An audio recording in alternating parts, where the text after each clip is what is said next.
Buenas tardes a todos. Yo soy Cristina González, soy veterinaria del Servicio de Etología del Hospital Clínico Veterinario de la UAB y os vengo a presentar un tema para 12 meses de charlas que consta es de agresividad redirigida en el gato doméstico en concreto. ¿Vale?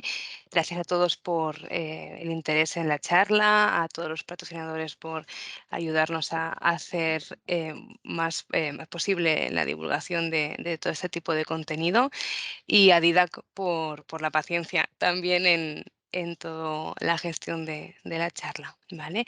Mi objetivo hoy es explicaros un poco qué es la agresividad redirigida, por qué sucede y qué podemos hacer desde las clínicas, ¿no? Como veterinarios, no hace falta que seamos especialistas, pero a nivel de generalista o de otras especialidades, qué podemos hacer para conseguir que este impacto, que ahora veremos que es bastante importante, se vea disminuido lo más posible.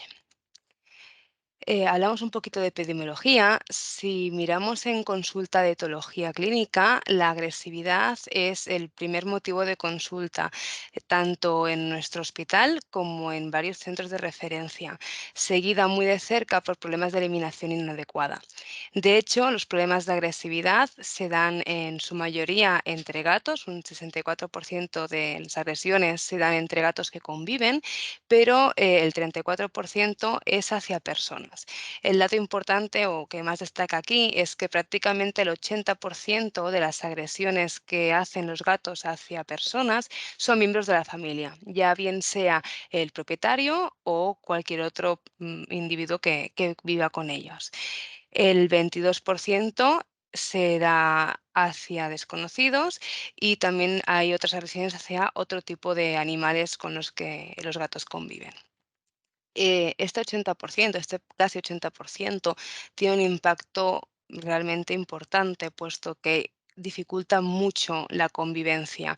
Si tu gato agrede continuamente o agrede de vez en cuando de forma muy intensa a uno o más miembros de la familia, ya sean otros animales o individuos del grupo familiar, es complicada la convivencia porque genera un malestar, pero si se trata de familiares, de hijos, de hermanos, de la pareja, etcétera, el disconfort que se genera es muy alto, el riesgo de reubicación o de abandono es muy alto también y hay una gran cantidad de eutanasia asociada a esto. ¿Qué factores de riesgo? ¿Por qué sucede esto? ¿No? No todos los gatos son agresivos.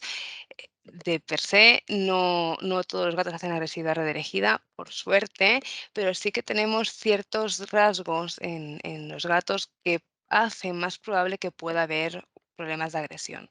Uno de ellos es la procedencia. Parece ser que los gatos comprados en tienda son más agresivos o tienen mayor predisposición a la agresividad que los gatos comprados en otros centros tipo criadores y los gatos adoptados. Relacionado con esto va la edad de adopción, puesto que cuando no llegan a las 6, 8 semanas, más por debajo de las 6 incluso tenemos problemas, hay mucho más riesgo de agresividad y de otras conductas indeseadas como conductas repetitivas o compulsivas. Las razas también son otro factor importante, aunque no es determinante en el 100% de los casos, pero razas tipo los gatos bengalíes, que ahora están muy en auge, tienen tendencias más agresivas que otros tipos de gatos como los ragdoll, por ejemplo. Lo que sí que es bastante determinante y es un punto muy importante también desde la parte de veterinario clínico, ¿no? Cuando podemos asesorar sobre qué animal introducir o si introducir o no un animal en nuestras viviendas, es que los gatos indoor, aquellos que no tienen acceso al exterior, o los gatos que solo tienen acceso a una ventana o un pequeño balcón, tienen más riesgo de ser agresivos que aquellos que son outdoor, ya sea total o parcialmente. Es decir, aquellos gatos que pueden salir, aunque sea a dar una pequeña vuelta o a subir al tejado, al balcón y explorar al menos un rato al día, unas horas al día, suelen tener menos problemas de agresividad que aquellos que están literalmente confinados en casas. Asimismo, el número de gatos que conviven, como lo podéis ver en el gráfico que tiene tres colores, el verde, granate y azul, cuántos, perdón, en el de al lado, en el granate y el azul. Cuantos más gatos hay, especialmente cuando hay 3 o más gatos, más riesgo de agresividad entre ellos tenemos. Sin embargo, relacionado también con los gatos que conviven en una misma casa, cuando es un único gato, el quesito verde lo que nos indica son las agresiones la cantidad de agresiones que hacen hacia personas. Entonces, si tenemos un gato únicamente, es mucho más probable que se peleen o que agredan a las personas de la familia. Con 2 o 3 gatos no sucede tanto esto, sin embargo, con 2 o 3 gatos, especialmente con 3 gatos o más, se agreden entre ellos. También es importante tener en cuenta el sexo y el estado reproductivo. Si bien es cierto que hay discrepancias en diferentes estudios sobre si el ser macho o hembra puede aumentar la agresividad, a la conclusión que se llega en todos ellos es que las hembras no castradas tienen más predisposición a la agresividad que las hembras que han tenido una histerectomía, con lo que es otro factor también que debemos tener en cuenta no solo a nivel comportamental, sino también a nivel médico, por el riesgo que puede conllevar el hecho de ser una gata entera, pero además tenemos este último factor también a valorar. Y por último, la capa, igual que pasa con otros animales, las capas más rubias parece que pueden tener un problema de agresión. En el caso de los gatos, las gatas, las hembras carey y los machos blanco y negro, como estos dos que tenéis aquí en la imagen, parece que tienen más probabilidad de ser agresivos que el resto. Pero ¿por qué sucede esto, no? ¿Qué hay detrás de tanta agresión?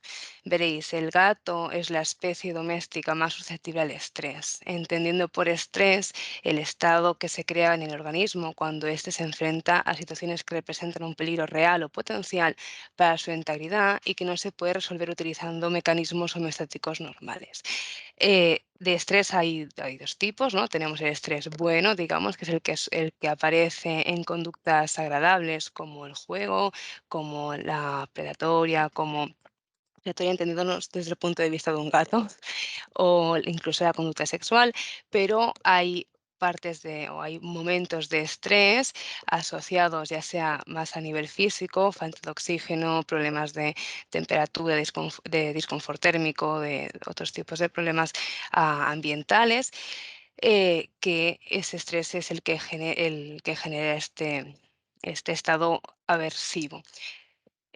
Por otro lado, tenemos el estrés emocional, que son el tipo de estrés que vamos a tratar ahora, que son todos aquellos problemas a nivel de comportamiento, perdón, aquellas afectaciones a nivel de comportamiento que hacen que el gato esté en un estado negativo. Un estudio que nos gusta mucho en el departamento de etología y bienestar es este que tenéis aquí, que es un estudio que se hizo en humana que refleja cómo el estado emocional en el que estaban las personas el día que se fueron a vacunar de gripe, podía influenciar en tanto la capacidad del sistema inmune como en la duración de esta respuesta inmunitaria. De forma que animales que sufren estrés no solo tienen un disconfort a nivel físico y emocional y problemas a nivel físico y emocional, sino que además a nivel físico pueden tener mayor predisposición a tener determinados tipos de enfermedades, así como por ejemplo en gatos problemas hepáticos, problemas de cistitis idiopática y demás. El problema viene cuando preguntamos a los propietarios de gatos domésticos si su gato está estresado, ¿no? Y te dicen que es imposible, te enseñan fotos como esa de ahí, ese es mi gato Leonardo, Leo, y te dice, no, no, es imposible que mi gato sienta estrés. Sí, fíjate, si todo el día está así. Bueno, no siempre es así, ¿no? ¿Qué cambios de conducta vemos en los animales, en el gato en concreto, que nos pueden estar indicando que no está bien? Generalmente la conducta de alimentación disminuye, aunque hay determinados tipos de estrés que la aumentan, que hace que el gato coma más. De hecho, generalmente comen y luego vomitan, y eso es un problema bastante recurrente en clínica felina. La conducta de acicalamiento suele aumentar, son animales que se están continuamente lamiendo, se lamen más de la cuenta, incluso pueden llegar a arrancarse pelo de determinadas zonas del cuerpo, aunque si el estrés está asociado al miedo, es probable que el acicalamiento disminuya, ¿vale? Los niveles de actividad, de juego, de conducta exploratoria disminuyen. Te suelen decir como que antes jugaba mucho y ahora ya no quiere porque igual se ha hecho mayor, que antes era un chafardero y ahora tampoco lo hace. Marcaje facial disminuye y las interacciones positivas, entendiéndose a los momentos que él busca contacto con el propietario, que busca estar cerca del otro gato, también empiezan a disminuir. Sin embargo, las conductas que aumentan son las vocalizaciones, la vigilancia, de hecho entran en un estado de hipervigilancia muchas de las veces, se esconden mucho más. Hay marcaje con orina en spray, y aumentan la probabilidad de agresiones y de comportamientos compulsivos. De hecho, es por estas conductas aumentadas por las que normalmente vienen a consulta, ¿no? Es complicado o es poco frecuente que te vengan a consulta tanto de etología como de clínica generalista porque el gato juega menos o porque parece que explora menos. Sin embargo, que maulle mucho o que esté muy irascible y por tanto parece que está siempre hipervigilante y agrediendo, aunque sea levemente, eso sí que es algo mucho más común, pero debemos en las consultas de vacunación, de revisión general, preguntar sobre estos comportamientos, porque nos dan ideas muy sutiles de lo que puede estar pasando. ¿Cómo conseguimos paliar un poquito estos problemas de comportamiento? ¿O qué podemos hacer para que nuestro gato no tenga estrés? Lo principal es tener en cuenta las necesidades básicas de los gatos, ¿no? En cuanto a la alimentación, teniendo en cuenta que ellos comen varias veces al día, en libertad comerían como unas 14 veces en pequeñas cantidades, y si le restringimos la alimentación podemos tener un problema por ahí, por no darle acceso a esa conducta normal. Conductas de juego y conducta exploratoria, y esto es importante que tengamos en cuenta que esto se da durante toda la vida del animal. Por más que tengamos un gato mayor, tengamos un gato geronte o geriátrico, él debería jugar, debería explorar. Por supuesto que no jugará ni a lo mismo ni de la misma intensidad que cuando era un cachorro, ¿no? Un gatito de 5 meses o de 4 meses, pero las conductas de juego y exploración se deben mantener y se deben de proponer. Lo mismo con el descanso y el escondite. Ellos, aunque sean gatos tranquilos, aunque estén súper habituados a estar en casa, deben tener lugares donde poder descansar sin ser molestados y donde poderse esconder si lo necesitan, así como lugares para marcar, especialmente para marcar con las uñas y el marcaje facial. Y tener acceso a contacto social si lo desean, que es importante que no sea forzado. Y evidentemente tenemos que tener en cuenta el número de gatos, ¿no? Si tenemos un solo gato y ponemos dos comedoras y le dejamos libre acceso, puede que no haya ningún problema, pero si tenemos 5 gatos, estos mismos dos comederos van a ser insuficientes. Por otro lado, el lenguaje felino. Os pongo un vídeo de dos gatas, miradlo atentamente, y ahora os comento.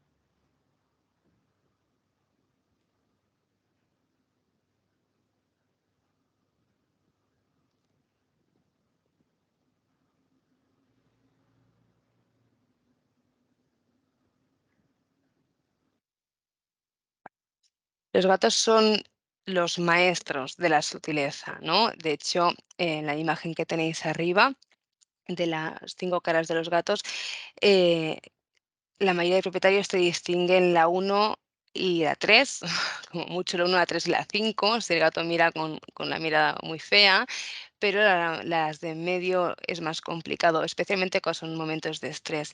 Y lo mismo pasa a veces en el entorno profesional, ¿no? Que cuesta identificar estas señales tan sutiles. Estas 2 gatas habían tenido un episodio de agresividad. De hecho, la gata negra había agredido a la gris por una agresividad redirigida unos días antes del vídeo, y estaban empezando a volver a estar bien. Eran 2 gatas que son 2 gatas que se llevan genial, que comparten mucho espacio juntas y demás, y estábamos en fase un poco de habituación. La propietaria es plenamente consciente de la situación. Aún así, fijaros en la sutileza, ¿no? Ella nos explicaba: "Es que no las veo cómodas". Si os fijáis, lo pongo otra vez de nuevo, que se me ha ido más rápido de lo que quería.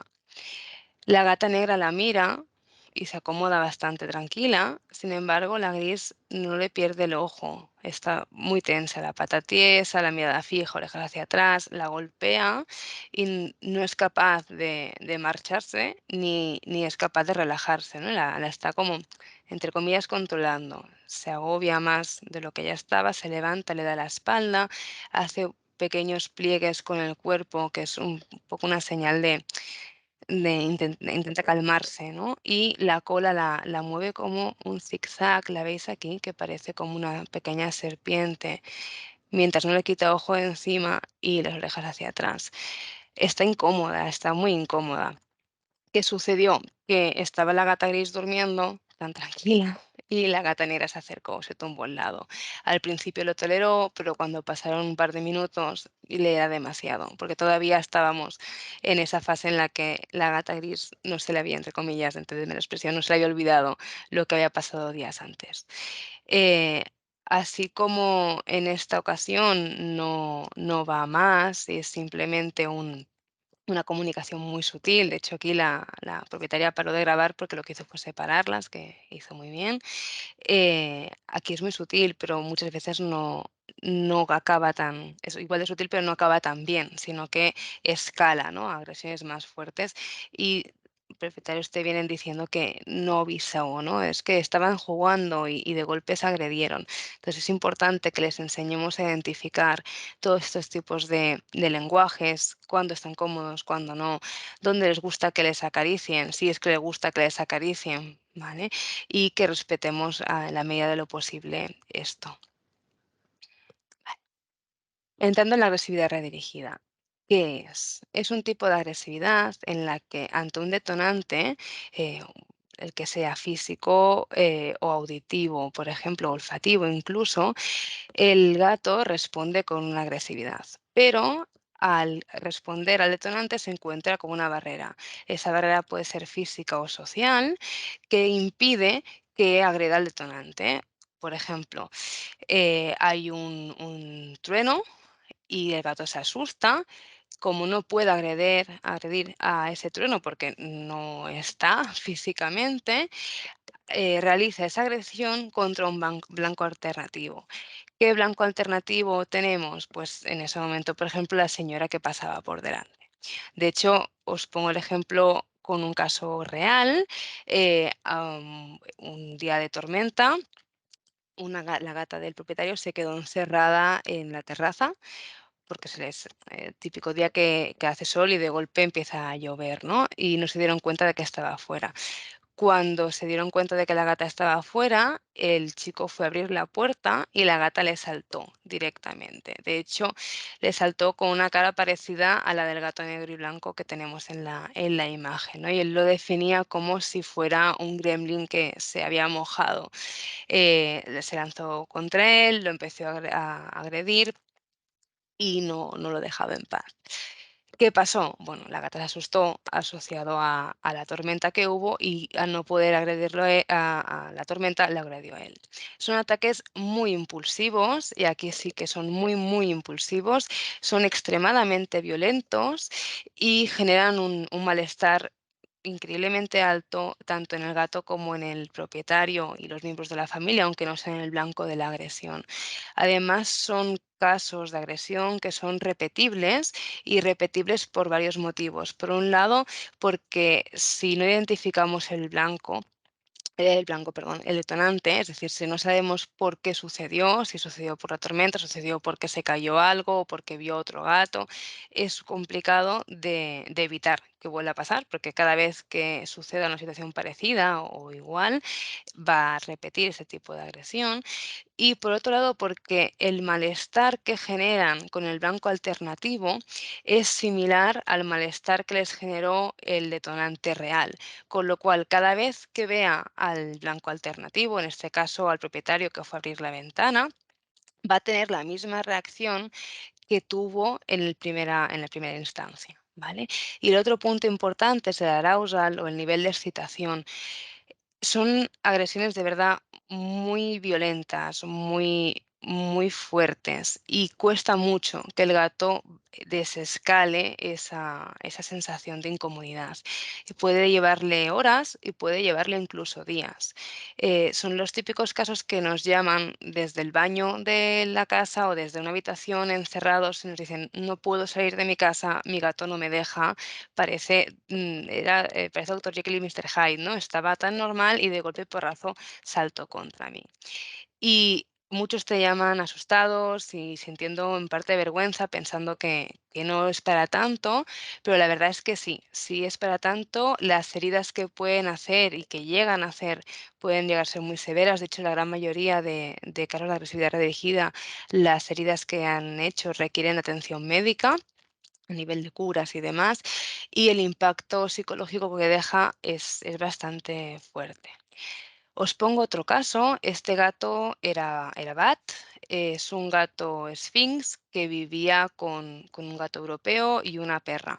Se acababan de mudar hacía una semana aproximadamente antes del momento de la visita y parecía que todo iba bien. De hecho, el gato y los 2 gatos habían convivido siempre juntos, con la perra habían convivido también en varias ocasiones y no había habido nunca mayor problema que eso.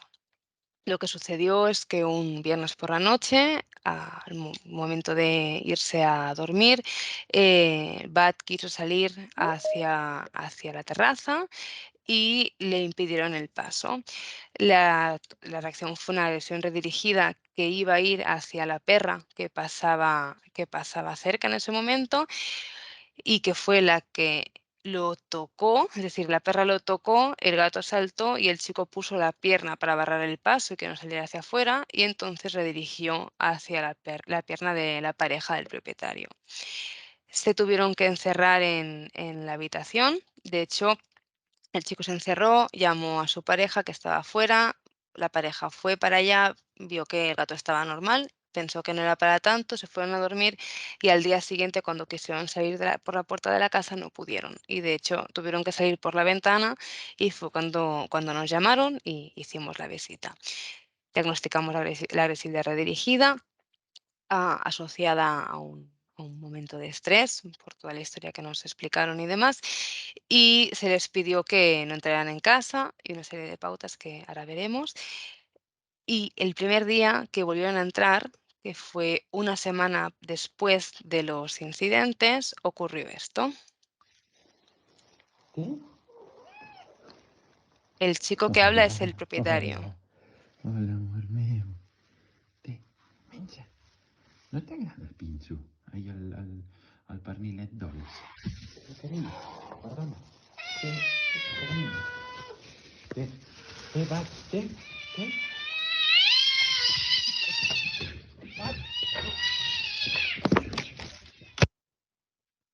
Esta agresión no llegó este ataque de agresividad no llegó a hacer herida, y de hecho él lo define como mucho menos o grave o mucho más leve del que tuvo la noche del primer incidente y la mañana siguiente del primer incidente. Él había pasado unos días entrando, bueno, tirando por la ventana un poquito de lata con gabapentina, con la medicación que le recetamos para esto, y el gato estaba mucho mejor. De hecho, el chico que entra es el propietario con el que no tuvo el primer ataque, sino con el que tuvo el segundo.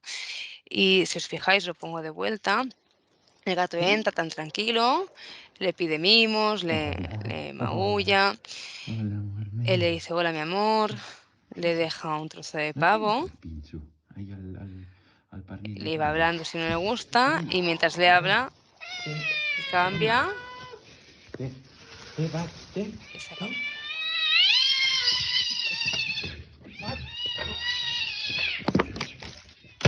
El chico nos comentaba que la cámara la movía tanto porque realmente tenía miedo de que el gato lo volviera a atacar y pasaron otros 4 o 5 días hasta que se atrevió a volver a entrar. Esta vez le pedimos que hablara menos, que bueno, fuera un poco más sutil con las señales que le hacía el gato y 2 semanas más tarde conseguimos esto.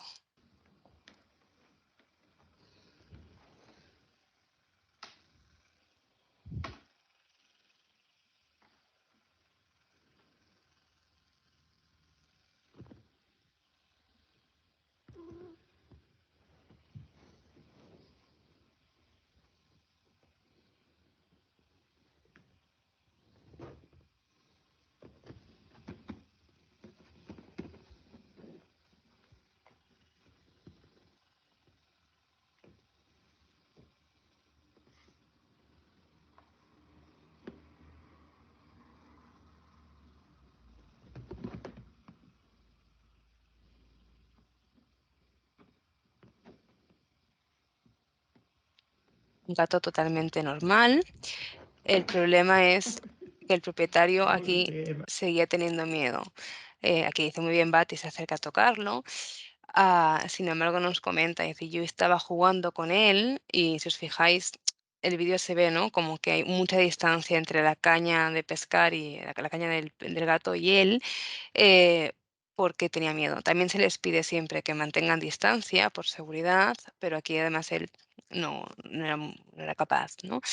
El caso fue bien, fue bastante bien, fueron capaces de volver a vivir juntos los 2 gatos, el perro y los 2 propietarios, y al tiempo tuvieron que hacer otra mudanza y iba todo bien, mucho más estable, porque sí que tenían momentos en los que Bat se mostraba tenso, pero a los meses volvió a tener otra vez ataques redirigidos por detonantes que no se pudieron identificar y tuvieron que acabar eutanasiando a Bat porque la convivencia era insostenible, realmente insostenible. El animal también tuvo un problema de bienestar severo o asociado a que estaba permanentemente hiperalerta. Entonces, ¿qué hacemos, no? Cuando llega un caso así, ¿qué tenemos que hacer? Lo primero, yo os diría que calmar al propietario, porque realmente están muy ansiosos, muy nerviosos y no saben cómo actuar, no saben si castigarlo, si irse, si encerrarlo, no saben cómo hacer. Si no nos han traído el gato a la clínica, lo que les vamos a pedir es que no lo hagan, porque el hecho de moverlo puede hacer, el hecho de transportarlo a un sitio desconocido, manipularlo y luego volver a casa, puede hacer que vuelva a tener más ataques de agresividad, ya sea dentro de la clínica o incluso a la vuelta a casa o simplemente para manipularlo y meterlo en el transportín. Y en esos casos lo que le pediremos es que evite el castigo, que no le riña, que no le diga nada y que evite la exposición tanto al estímulo desencadenante, si es que lo ha podido identificar, como al blanco. Es decir, si nos ha agredido a nosotros, evitar que tengan contacto con nosotros durante al menos 24 horas. Y aquí es donde le pediríais además que llamara al servicio de etología, si hay en vuestro hospital o aquí a la UAB, por supuesto. Entonces, si tenemos el gato en consulta, porque a veces sí que nos lo han traído, es el momento de aprovechar y bajo sedación hacer examen físico general, lo que se pueda, y analíticas completas. ¿Por qué os digo bajo sedación? Porque son animales que no van a ser manipulables y que el riesgo que hay tanto para vosotros como para el animal es muy alto. Si ya lo tenemos ahí, pues probemos, ¿no? Intentémoslo, sobre todo con la máxima seguridad posible, pero en caso de que no, retrasaremos esta parte del examen físico, que hay que hacerla, por supuesto, pero a un momento en el que sea un poco más seguro. Las pautas que damos desde el servicio de etología son pautas basadas en la seguridad, ¿vale? Para evitar tanto que haya nuevos ataques como en el caso de que aparezcan, que sean lo más leves posibles, y pautas de gestión del ambiente, básicamente enriquecimiento ambiental para volver a retomar esos pilares que os comentaba al inicio de alimentación, de descanso, de juego. Necesitamos que el gato o los gatos que en la casa los tengan y los tengan cubiertos y además de cubiertos fomentarlos todavía más en estos episodios. Generalmente además utilizamos tratamiento farmacológico, salvo que el hecho de medicar al animal pueda suponer, como dice en la viñeta, ¿no? Un problema mayor y acabemos todavía más en el hospital y un tratamiento de modificación de conducta. De hecho, el tratamiento de modificación de conducta es básico. Necesitamos haber identificado el estímulo desencadenante, pero en el caso de que no lo tengamos, por lo menos podemos trabajar con el blanco, es decir, con la persona o personas que le han hecho, a las que ha redirigido esta agresividad. Son casos complejos, la resolución no siempre es buena, sobre todo cuando no podemos saber qué es lo que ha desencadenado la conducta o si lo que ha desencadenado la conducta es un sonido o una situación habitual y normal en casa. Yo ahora recuerdo dos casos, uno reaccionaba al movimiento de los pies. Cada vez que alguien caminaba, daba igual si era en dirección hacia él o no, si caminaba, el gato se tiraba. Comenzó como un juego, o lo que ellos creían que era un juego, y se descontroló. Un día sintió miedo por unos zapatos nuevos que trajeron a la casa y desde ahí lo generalizó y no se podía andar por casa. Tenían que ir cerrando al gato todo el tiempo y cerrarlo sin caminar hacia la puerta. Y recuerdo otro que era por el sonido de los teléfonos. Teléfono móvil que sonase en ese domicilio, agresión que realizaba el gato. Entonces, bueno, estos casos son más complejos, quizás el teléfono menos, porque con mutearlo tenemos bastante hasta que lo podamos trabajar, pero en ocasiones es difícil. ¿Qué podemos hacer? Hay un gran abanico de posibilidades dentro de la clínica, ¿no? Tanto a nivel de formación del propietario, de explicarle cómo es el lenguaje de la ansiedad o del miedo en el gato, ¿no?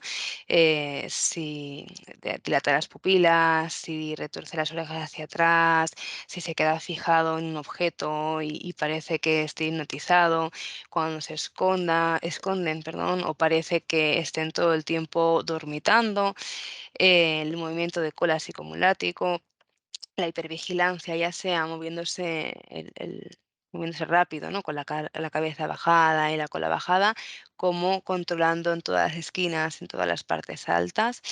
Si les enseñamos eso, y podéis hacerlo con pictogramas tan básicos, ¿no? Y tan buenos en realidad como el que tenéis aquí, es más fácil que ellos te digan: "Ostras, es que yo veo a mi gato raro. Últimamente mira todo el tiempo a, no sé, a mi hijo y no sé qué pasa. Y cuando se acerca parece que se esconde y frunce el ceño". Bueno, pues ahí ya tenéis un hilo del cual tirar, ¿no? De, ostras, pues vamos a valorarlo porque puede ser que haya algo más. Y luego, por supuesto, tanto dentro de la clínica, ya sea porque vienen a hacer visitas generales, como si vinieran por un caso así. Pensad que el sacar a un gato de casa para llevarlo al hospital o a la clínica veterinaria es una odisea y de hecho lo es para el gato y muchas veces también lo es para nosotros como clínicos, ¿no? Y acaban las consultas así como la del dibujo, todo roto, arañado y parece que haya pasado un torbellino por allá. Si el animal se estresa en el viaje de ida al veterinario, en la veterinaria o en el viaje de vuelta, su nivel de arousal, su nivel de excitación es más alto del que debería ser y está más activado de lo que debería y es más probable, sobre todo en gatos que ya han mostrado otros tipos de agresividad o que han mostrado incomodidad, que genere una agresión. Sabéis, supongo que estáis familiarizados con todas las medidas de transporte, de mantener el animal en un transporte en rígido y tapado, mantenerlo en alto, intentar que no esté en la misma sala que los perros o pasarlo de forma prioritaria a la consulta específica de gatos o a una consulta más aislada. Pero es importante que también lo recordemos a los propietarios, ¿no? Y una medida estrella, sobre todo para animales que sí o sí tienen que venir al veterinario y que tienen fobia y no hemos podido habituar al transportín ni hemos podido habituarlo a la manipulación, que sería lo ideal, es la medicación para poder evitar la sedación o si hay que hacerla, que se haga con la máxima seguridad y con el mínimo impacto negativo. Administrar medicación antes de ir a consulta veterinaria, siempre y cuando no represente un estrés mayor para el gato, es sin duda una buena praxis, ¿no? Las medicaciones que solemos utilizar son gabapentina a 10 miligramos kilo 2 horas antes del evento estresante, es decir, si al gato le estresa el hecho de ir al transportín, se da 2 horas antes de que se meta o de que lo intentemos meter en el transportín o de que se meta ya. Si es el coche, pues 2 horas antes del coche, así sucesivamente. Y la otra opción que tenemos es la trazodona. Trazodona de 100 miligramos, un cuarto de comprimido o medio comprimido por gato, también 2 horitas antes. El problema con la trazodona es que es más amarga y a veces la administración es más complicada. Y y aparte de ahí, poco más. Es importante también, mantener la clínica lo más separada, ¿no? La parte de gatos que la de perros y la utilización de determinados, difusores de feromonas pueden funcionarlos muy bien también en estos casos. Si reducimos mucho el nivel de estrés en la clínica, también es más fácil que luego el gato llegue a casa de forma más relajada y tengamos menos posibilidad de tener agresiones. Otro punto importante y que debemos hacer muchísimo hincapié es en casas multigato. Simplemente a nivel de prevención, si hay más de un gato en la familia, cuando volvemos del veterinario, aunque haya sido para cortar unas uñas y regresar, o aunque creamos que no ha habido ningún problema, es importante que permanezcan al menos unas horas separados, ¿no? Le ponemos al gato, en este caso Simon, ¿no? Que ha ido al veterinario y no lo ha pasado muy bien. Cuando llegamos a casa, lo dejamos en una habitación donde tenga agua, comida, descanso, rascador y algún juguete que le guste. Abrimos el transportín y lo dejamos ahí un ratito. Cuando él ya ha empezado a explorar con normalidad, abrimos la puerta de esa habitación y le permitimos, si él quiere, salir a explorar el resto de la casa. Y si no quiere y prefiere mantenerse ahí, se lo respetamos, ¿vale? Esto debería ser con todos los gatos que vivan con otros gatos, incluso gatos que viven con otros animales y simplemente necesitan un poco más de tiempo de adaptación y, por supuesto, también para animales que han tenido agresividad redirigida. Y en principio esto sería todo.